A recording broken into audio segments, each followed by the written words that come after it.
এয়া লৈছোঁ মই ক'লা কচু, কণ বিলাহী, জলকীয়া, নহৰু। আপোনাৰ ভাপত দিম, আপোনালোকে কেনেকৈ ভাপত দি খাই জনাবচোন। এয়া কেৰাহীখন পাতি মই ক'লা কচুখিনি দি দিলোঁ। তাৰপিছত তাৰ ওপৰতে কণ বিলাহী দি দিছোঁ, জলকীয়া দি দিম, নহৰু দি দিম, একেলগতে গোটেইখিনি দি দিছোঁ। মানুহজনে আনি দিলে, সেইকাৰণে তেওঁ প্ৰিয়, বহুত প্ৰিয় মানে, ভাল পায় আৰু খাই। সোৱাদ অনুযায়ী মই নিমখ দিছোঁ। আপোনালোকে নিজৰ জোখমতে নিমখখিনি দিব।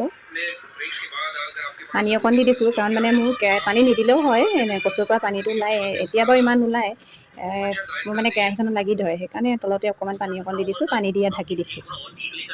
এয়া অলপ পিছত মোৰ কচু ৰেডি হৈছে আৰু অলপ অলপ হৈ আছে। লৰাই পেলাই জলকীয়াকেইটা ভাঙি দিম, তেতিয়া অকণমান জ্বলা হ'ব।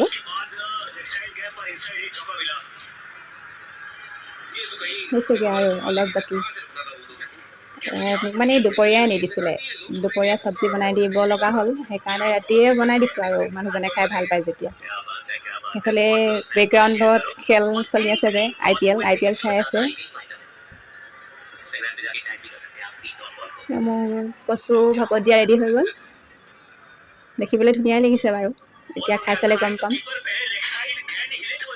কাঁহীখন ৰেডি কৰি দিলোঁ, ভাত, দাইল, কচু ভাপত দিয়া, পিঁয়াজ। ৰাতি সাঁজটো এনেকৈ আৰু আমাৰ শুভৰাত্ৰি।